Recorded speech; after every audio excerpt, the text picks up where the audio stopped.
trails, and he's done a great job. Mary Beth Leeson is our new finance director.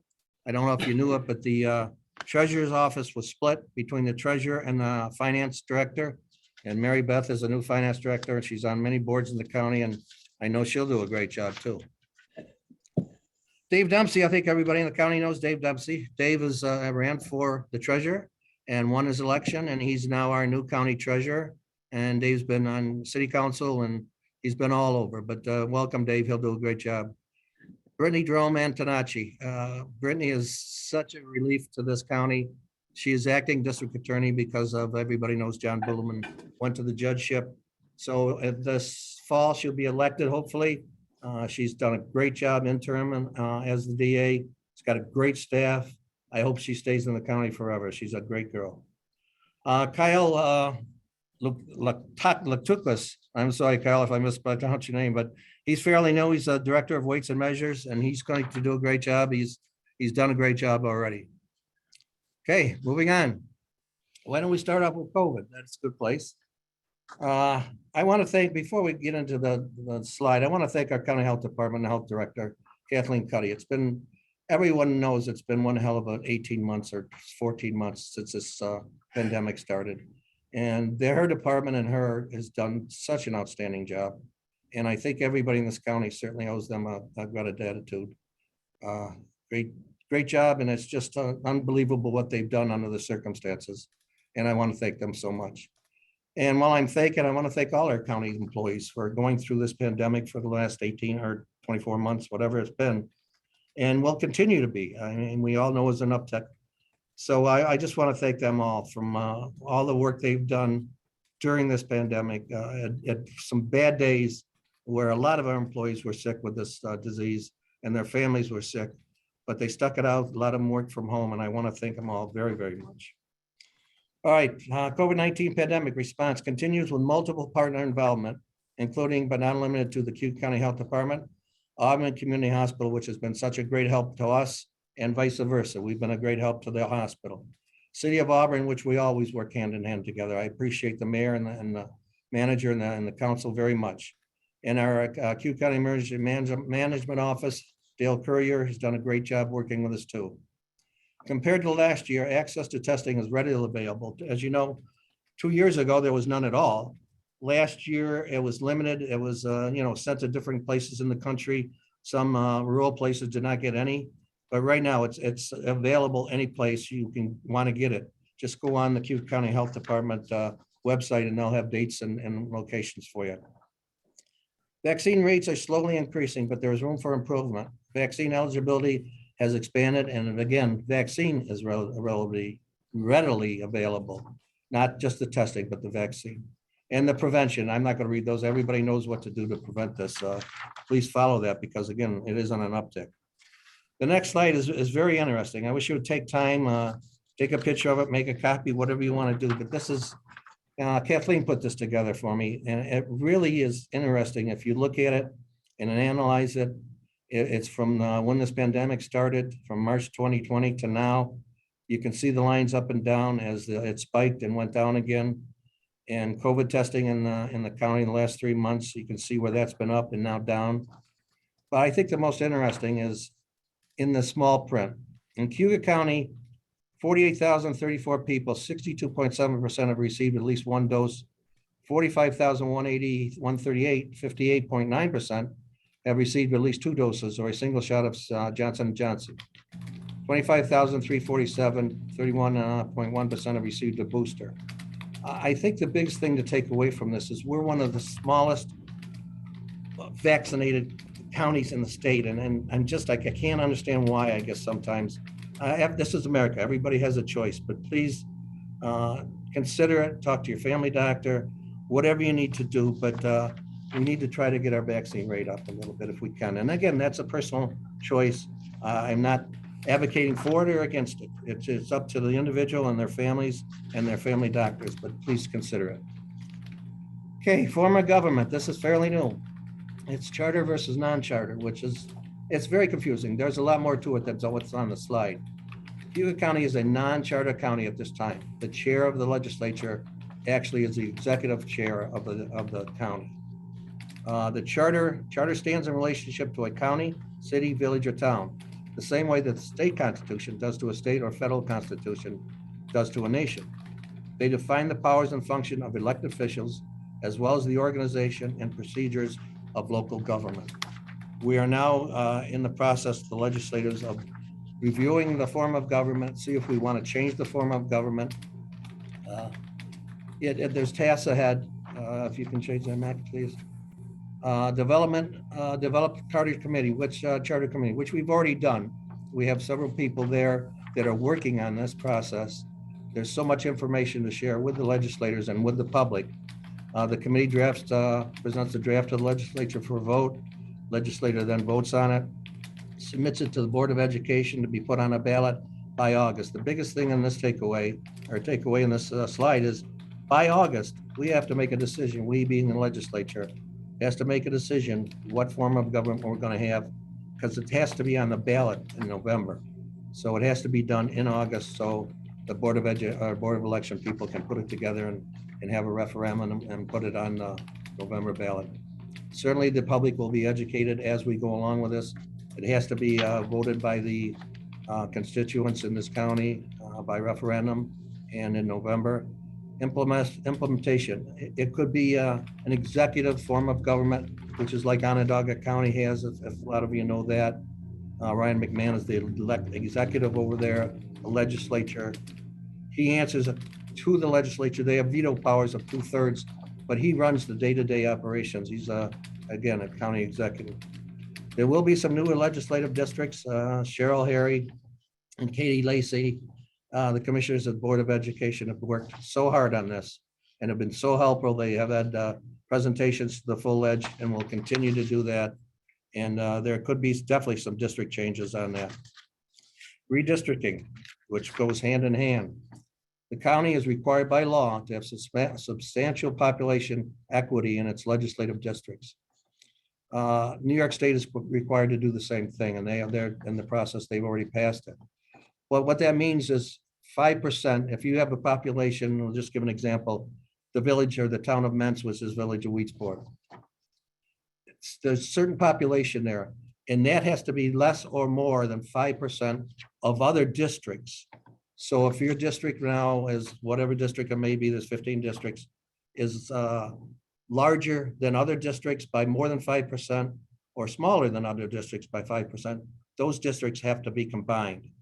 So it is quite a process. There may be a change. We're working on this. We'll continue to work on this through the summer. We could stay with 15 legislators. We could go to 13. We could go to 11 or even 9. And again, the legislators and Board of Election are working on this quite often, and will be another presentation coming up in April. But it must have been completed by August, and it could really change the legislative districts and the amount of legislators in the county. Building feasibility study. This has been. When I was sheriff, I got elected sheriff in 2006. I came to the legislative meetings. This project was talked about back in 2006. And here we are in 2022, and nothing has really been done about it. So I made a commitment, and I think the other legislators did too, that we were going to work on this project, decide what we're going to do, and make sure before we leave office or within the next year or two, that we decide what we're going to do. There's 3 choices here. Renovate the current county office building. Anybody that's been in here knows the shape that this county office building is in. It's over 55 years old. Building an entirely new county office building. Repurposing a different existing property and move to that property. Making an addition to the current county office building, which means add on to this, rip this building down, or build a new building on the lot.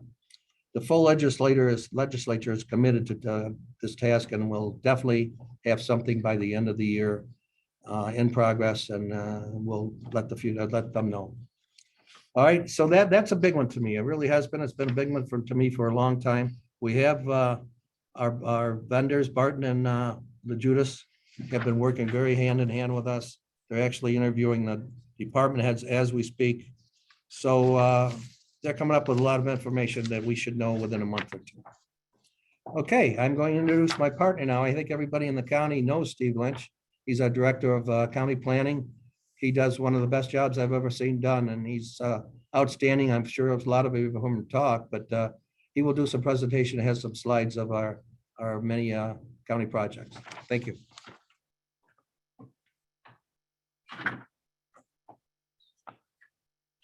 Well, good morning, everybody, and glad to be here. My goal here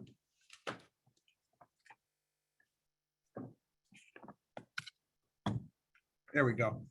My goal here is to introduce you to the planning department and the work we're doing.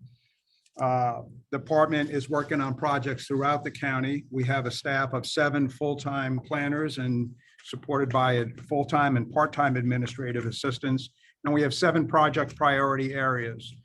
They're up on the list here. Water quality and resource protection is clearly an important one for this county.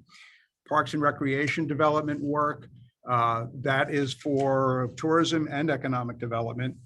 Of course, we do a lot of municipal land use planning and zoning assistance to our communities. Waterfront development for our lake and shoreline communities. We're involved in some renewable energy projects and energy conservation efforts. We've always and will continue to provide agriculture and farmland protection and support. And we provide support for economic development with our partners at the Cayuga Economic Development Agency. Starting with water quality here, the Cayuga County Water Quality Management Agency is a resource to the county legislature for all water-related issues. The agency is staffed by county planning and implements projects for water resources in Cayuga County. We try to inform county residents about water quality issues and engage county residents in water quality protection programs and activities. The WQMA has established working groups, and those include invasive species, sediment and nutrient management best practices, and of course, public education, community communication, and outreach. Cayuga County Planning secured a Department of State grant to incorporate Environmental Protection Agency's 9 Elements Plan into the recently adopted Owasco Lake Watershed Management and Waterfront Revitalization Plan. This plan will help us improve water quality within the 205 square mile Owasco Lake watershed, which includes portions in Cayuga County, Tompkins County, and a small portion in Onondaga County. 9-element plans identify and quantify sources of pollutants, determine water quality goals and the pollutant reductions needed to meet those goals, and describe the actions needed to achieve these reductions that will improve the water quality in the lake.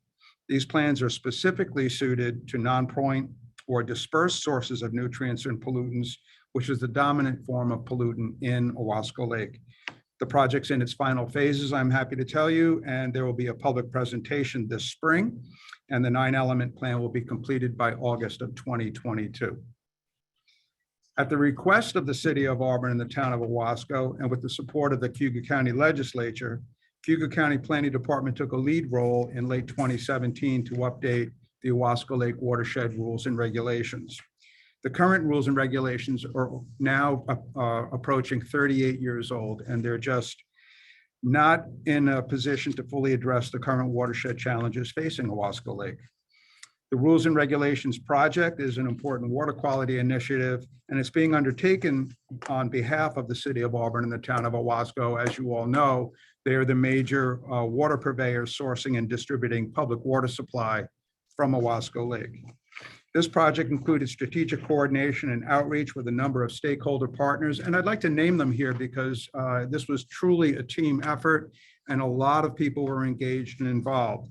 That included the city of Auburn and the town of Owasco, of course, the Cayuga County Health Department at the county level, the Owasco Lake Watershed Management Council, an intergovernmental group that is now approaching, I think, 9 or 10 municipalities participating. The Owasco Lake Watershed Association, which most of us know as AWLA, the Cayuga County Soil and Water Conservation District, Cornell Cooperative Extension and their staff from the New York State Department of Environmental Conservation were directly involved, and stakeholder partners from the Cayuga County farmers, representing both dairy and farm crops. I'd like to mention before I move on that draft watershed rules and regulations have been developed by the city of Auburn and the town of Owasco, and though they supported those regulations in October 2020. Now, unfortunately, after more than 16 months, the city and the town are still waiting for the state to complete its review and approval process, although we've been told we're going to get whatever answer the state has for us on these regulations in the coming months. The city of Auburn, I should mention, is also preparing a drinking water source protection plan, a new initiative from the DEC and the New York State Department of Health. These plans identify and map potential contaminant sources, address potential threats, and recommend measures for protection. The plan will identify a project implementation team to track progress and increase community engagement, and that plan is scheduled for completion in the summer of 2022. Staying on the waterfronts, Cayuga County recently secured 2 New York State Department of State grants for what we call local waterfront revitalization plans. One is for the village of Cayuga, which is shown on the left side of your screen, and the other is for the combined town of Sterling and village of Fairhaven on the right side of your screen up on Lake Ontario. An LWRP is a land and water use plan and is prepared by a community as well as a strategy to implement the plan. Competing a local waterfront revitalization program can significantly increase a community's ability to attract appropriate development that will take advantage of, but also respect the unique cultural and natural characteristics of their waterfront. The plans present a unified vision for these waterfronts and increase a community's chance to obtain public and private funding for waterfront projects.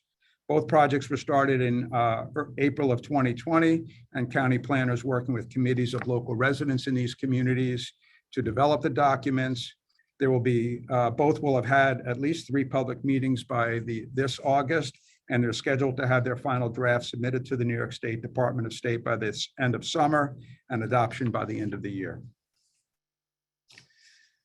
Of course, the planning department provides a lot of assistance to our towns and villages, and what you're seeing in front of you is a list of projects that we are working on now or completed between 2021 and 2022.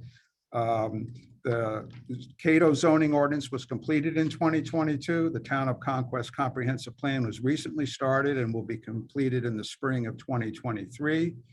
The Town of Ira zoning ordinance was completed in April of 2021.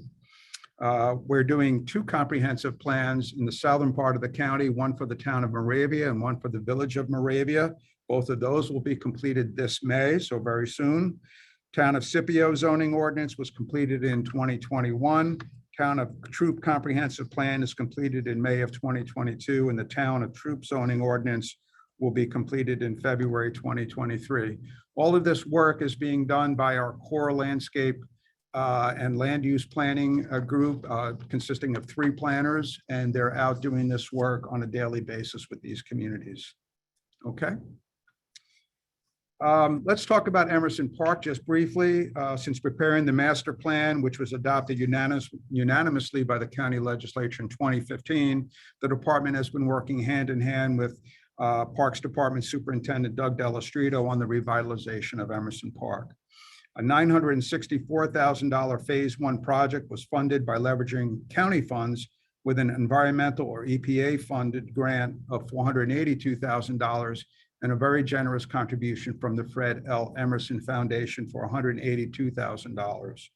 The project scope, as you can see here, this is an in-progress picture, included a new pedestrian pathway that connects 3 corners of Deauville Island and a pedestrian bridge that links the island to White Bridge Road. And you can go under that along the Wasco River Trail. And we also have some landscaping that we've done along there. Construction began in 2019 in the fall and was completed in late 2020. During the construction of phase 1, the county planning department worked with landscape architects to further design the island to be the active center of Deauville Island and the park. The proposed design, as you can see, the site plan here includes a destination playground in the northeast quadrant of the island and an open air concert venue for the southwest quadrant. Dan Smalls Presents, a concert promoter out of Ithaca, was retained as a subconsultant to provide expertise on the design and the functionality of the proposed concert venue. The project is the first step in implementing the Emerson Park Programming Plan, which was completed in 2019. The programming plan lays out a roadmap to activate Doble Island, increase park visitation, and increase revenue through concerts, events, and other programming initiatives. With the concept design completed, the county is now exploring implementation opportunities for major project elements and has committed ARPA funds to support these projects. This is exciting. The Sterling Nature Center, as many of you know, is home to the county's 1,400-acre nature preserve with over 2 miles of Lake Ontario shoreline. The county is currently designing improvements on several components of the nature preserve, including trail repairs, green technology innovations to expand the parking lot, and improve a new 5,000 square foot interpretive building shown in this graphic. These improvements build off the Sterling Nature Center Functional Management Plan or Strategic Plan for the park, prepared by the department in 2016 and followed by the Sterling Nature Center Conceptual Design Project that followed in 2019. Funding for this $5 million investment is being provided by multiple sources, with outside grant funding secured by the county covering over 85% of the total project cost. So this is a real good example of how to leverage outside funding and get something that's going to serve the community for years to come. Construction started in early February this year, and the project is expected to go through the summer and be completed in the first quarter of 2023. I do want to mention the Lake Ontario National Marine Sanctuary, which is a regional planning effort being advanced in coordination with the National Oceanic and Atmospheric Administration, or NOAA. In January of 2017, the state of New York, the city of Oswego, and the counties of Oswego, Jefferson, Wayne, and Cayuga submitted a joint nomination for the proposed Great Lake Ontario National Marine Sanctuary to be added to NOAA's inventory for potential designation by Congress. There are only 15 of these in North America right now, and we're going to get one of them. New York nominated the area to protect and increase awareness of what is a nationally significant collection of shipwrecks, to foster partnerships with education and research groups on the shipwrecks and on the cultural and historic aspects of this area, and to increase opportunities for tourism and recreation as part of the regional blue economy. In 2021, NOAA published a draft environmental impact statement and a draft management plan, and the agency is now in the final phases of seeking congressional designation of this new national marine sanctuary at Eastern Lake Ontario and the Thousand Island region of St. Lawrence River. So this should be a very big deal when this happens. I want to mention the county's farmland protection program, which we call PDR, short for Protection of Development Rights or Purchase of Development Rights. The department has been active in this program for more than 20 years. The PDR program is a voluntary legal agreement and conservation easement between the landowner and the state that restricts all future non-farm development while encouraging farming, forestry, and other land uses that are naturally compatible with agriculture. PDRs allow the land to stay in private ownership and on the tax rolls and inject important money to help support the agricultural economy in New York State. On this map, you can see the green areas are projects that are closed, and the sort of lighter green or yellow areas are newer projects that are under contract and going through the real estate process. The county's farmland protection program launched in 2001 through the planning department with an award of over $1 million from the New York State Department of Ag and Markets for protection of a 676-acre farm and a dairy farm in the town of Fleming through the purchase of development rights on that farm. And since then, between 2001 and 2022, we have continued to work on this program and provide our farmers with access to this state ag and markets program. And we've helped secure almost $18 million in state funds to protect a total of 9,250 acres on 18 farms scattered throughout the town of Aurelius, the town of Brutus and Cato, Fleming, Ira, Scipio, Springport, and most recently, you can see in the top of that map, one was awarded 2 days ago for the town of Sterling. This active farmland is now protected by permanent conservation easements, and these easements are currently held, monitored, and enforced by our partners at the New York Agricultural Land Trust. The county has also worked to advance renewable energy projects within the county. What you're looking at here is the county jail and public safety building and soil and water conservation district offices up on County House Road in the town of Senate. And what you're looking at is a proposed solar array on approximately 20 acres or so, which is really vacant and underutilized land at the back of this facility. The abundant solar energy project at this facility was approved and permitted by the town of Senate, and the county legislature authorized a 25-year lease for the use of this land with abundant solar through a resolution of the legislature. They've started up and construction is beginning here in 2022. And when it is done, clean and renewable solar energy produced on vacant and underutilized county land will then be made available through abundant solar at competitive rates to county residents in Cayuga County. So you would not have to put them on your roof of your house, or if you have an apartment, you can get locally created solar energy to provide you with electricity.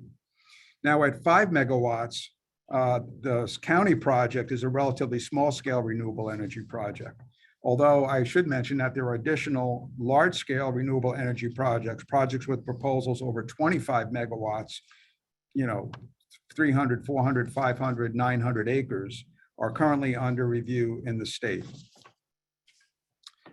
The Garnet Energy solar installation in the town of Conquest is one of the largest private solar installations in the county and currently under the review and approval process through the New York Public Service Commission Office of Renewable Energy Siting, or ORES. What you're looking at here is just left of center of this is Route 38 going up through Conquest to the town of Victory. And you'll see all those areas in the red are generally the project area. The project area is approximately 2,000 acres, but the solar installation itself will go on approximately 900 acres of land if it's approved. So it's important to note that New York State has recently passed legislation that shifts the entire review and approval process away from the localities and to the review and authority and decision-making of the New York State Public Service Commission through this Office of Renewable Energy Siting. If the state review proceeds as scheduled, this project in Conquest may be approved for construction in 2022. And I should say that Cayuga County can expect additional large-scale renewable energy projects, including wind and solar, to move through the same state siting process in the next 2 to 4 years. There's a couple of them on the books, and there's already been some community outreach on them. I'm going to end with our work on economic development in Cayuga County. After successfully securing and supporting the Cayuga Milk Ingredients Plant in Aurelius Industrial Park, the planning department worked with the legislature and the county's industrial development agency to create what is now the standalone Cayuga Economic Development Agency, or CEDA, back in 2010 and 2011, and began the transition then of economic development to this new agency, CEDA. However, the county retained the Cayuga County Development Corporation, the CCDC, and restructured the corporation as the sole provider of tax-exempt bond financing for civic facilities projects within Cayuga County. With this new authority for civic facilities projects to assist the development of dormitories or nursing homes or hospitals, the CCDC partnered with the Auburn Community Hospital to take advantage of financial markets and restructure the hospital's debt.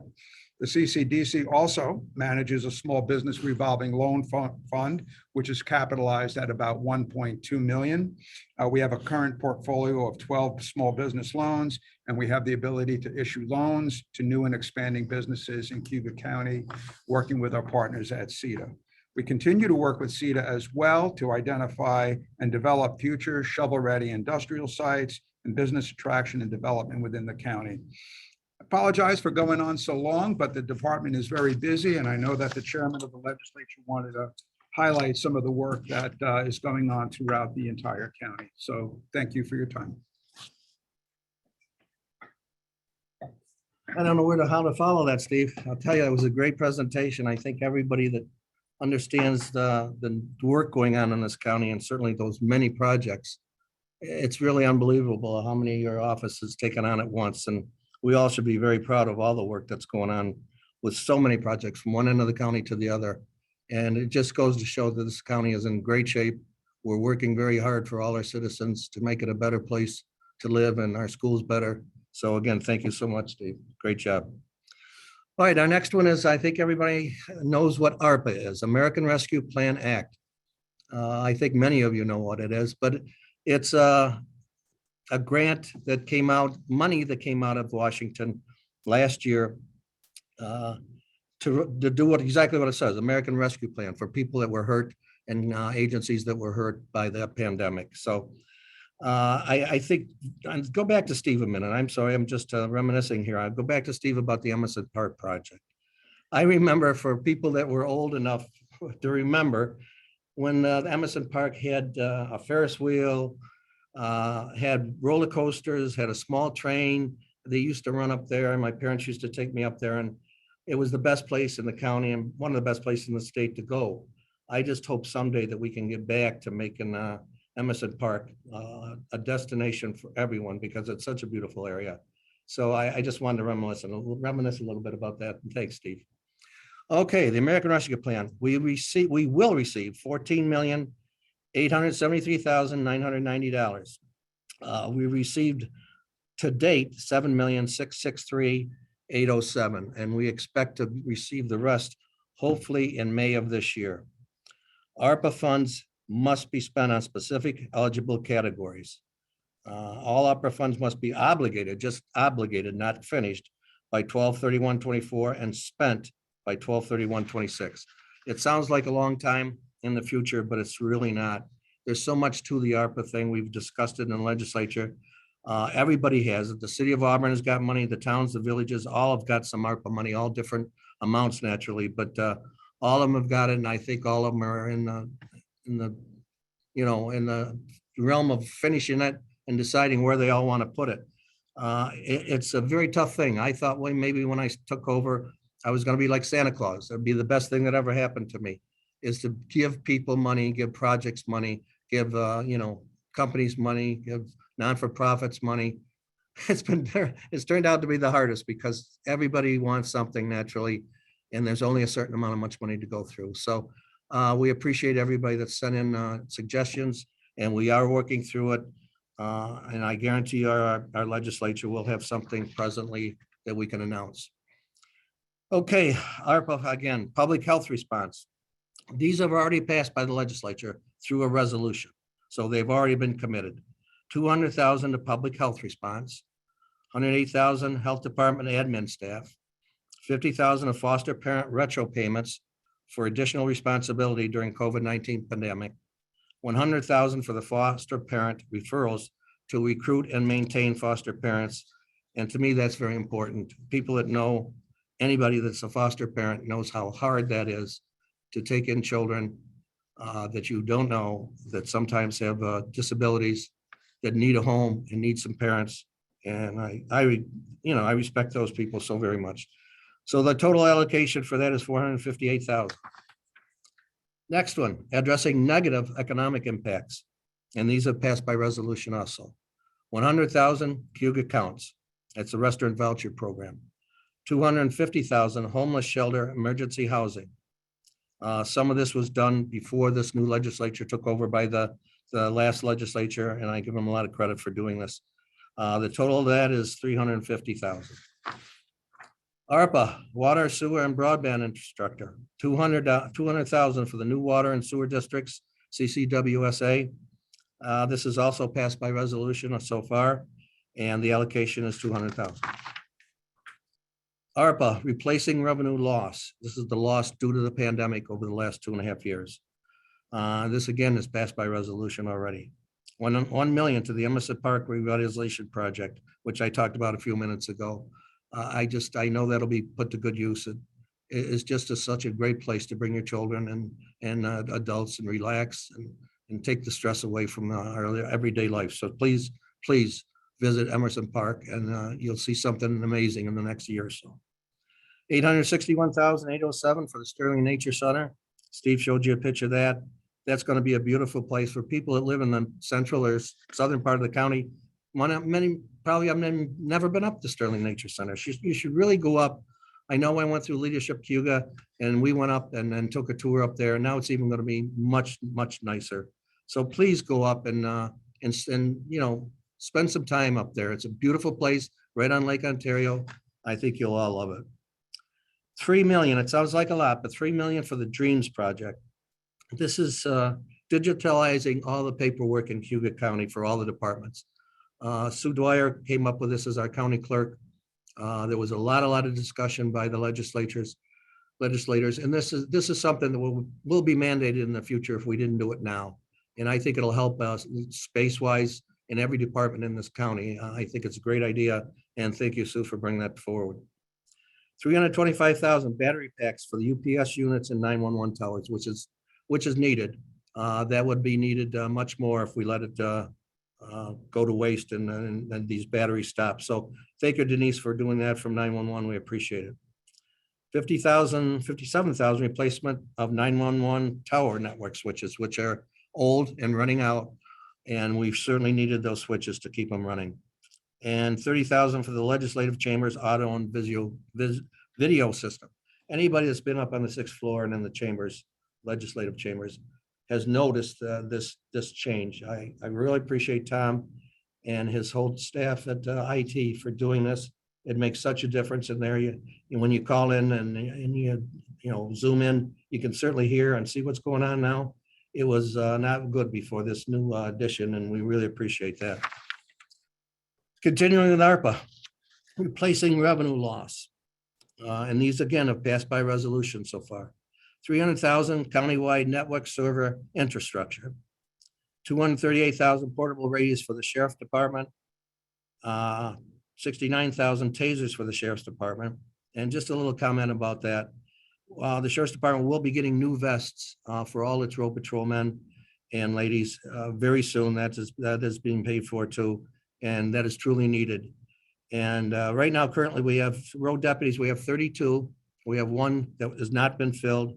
And custody officers, we have 86, and we're down 10. It's just tough to get anybody to apply for these jobs nowadays.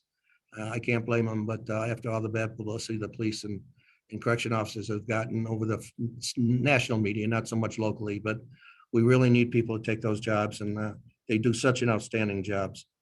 Federal inmates, we have 17 to date. That fluctuates between 17 and usually 50 at times. The county does get $100 a day from the federal government for housing these federal inmates. So I want to congratulate Sheriff Brian Skank and his undersheriff's committee and everybody that works out there. You do a great job, and we appreciate it. 400,000 replacement and upgrade of the air conditioning system in the historic post office, which again is truly needed. Anybody that's been in there in the summer realizes that had to be updated. 175 replacement upgrade for the elevator in the historic post office. When again, you have disabled people that is required by state, by federal, they have to be able to get up on the 2nd and 3rd floor with an elevator. That has to be replaced and upgraded too. Replacement of heat pumps in the county courthouse, which is not the historic post office. It's the county courthouse right next to the county office building there. That had to be done. That was a problem for the last couple of years, and that had to be done. So 200,000 went for that. So total replacement revenue allocation is $6,655,807. So we appreciate everybody for that, and ARPA goes fast. It really does. And I know I'm running out of time here. I got a few minutes left. Amy wanted me to be done by 1:15, so anybody could ask some questions. I just want everybody to know that our county legislature is working every day for all the citizens of our county, including the city of Auburn, which a lot of people, this has always driven me crazy, everyone. When they talk about the city of Auburn, remember everyone, please, the city of Auburn is included in the county of Cayuga. Okay, so there is one distinct jurisdiction here. We got the county of Cayuga and then the city of Auburn, but we're all part of the county of Cayuga. A lot of people forget that. There's 2/3 of the people that live in this county live outside the city of Waukee. So please remember that when you talk about it in the future. Once again, I want to thank all our great county employees for their dedication every day. And it's just not us. Everybody should be thanking. Anybody that's a CEO or in charge of any kind of organization should be thanking their employees every day. And I try to do that with emails and stuff. And I thank our dedicated employees every day. There's 700 some dedicated employees that work for this county. And it's just every day they're in and out of here and doing the best they can. And I really appreciate it. Okay, I'd like to close by saying, I just want to tell everyone the cooperation that is happening between the city and the county. A lot of times people in the past have wondered how the city and the county governments work together. I can't speak for the past because this is the first time I've sat in this chair. I know right now that Mike Quill and Jeff Dygert and every one of the council people are friends of mine, have been friends of mine way before I took this job. And I respect them. I appreciate what they do for the city. And we work together. We've had a couple of meetings together. I know we're going to be working hand in hand. It doesn't make sense for a city that's in a county and the county not to work together. And I respect them and I think they respect me. And I appreciate everything they've done to help us. And we will continue to work together hand in hand. I can guarantee you that. All right. And let me just close by a verse that I've always lived by. I've said this for probably, I don't know how many years, since I was in the state police for 35 years. I said this and I will always continue to say it till the day I die. Respect should never be demanded. Respect should always be earned. Please, if everybody can remember that saying, I think what a great world we live in. Everybody respect everybody. You'll get respect back. I appreciate that. May all of you and your families always stay safe and healthy. And once again, thank you all very much. And we all wish, everybody in this county wishes the great people of the Ukraine the peace they deserve. So thank you, everyone. I know I'm getting emotional, but when I think about Ukraine, that's all they do. So thank you very much. Thank you, Chairman Gould, and thank you, Steve Lynch, for your presentations.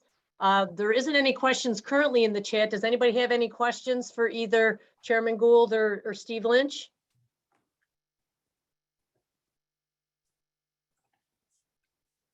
Everybody's good? Okay, the presentation will be sent to everybody that was registered if you had to get on a little late. So we'll send you that.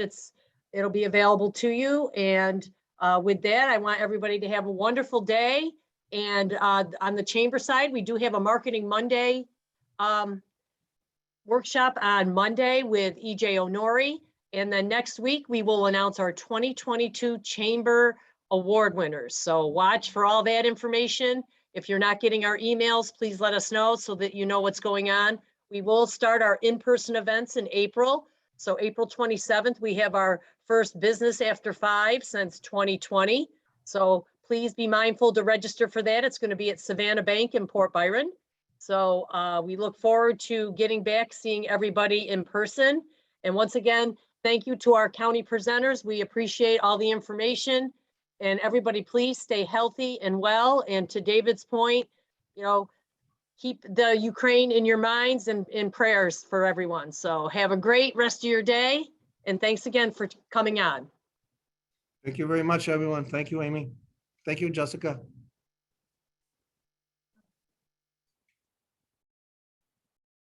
Down at the bottom.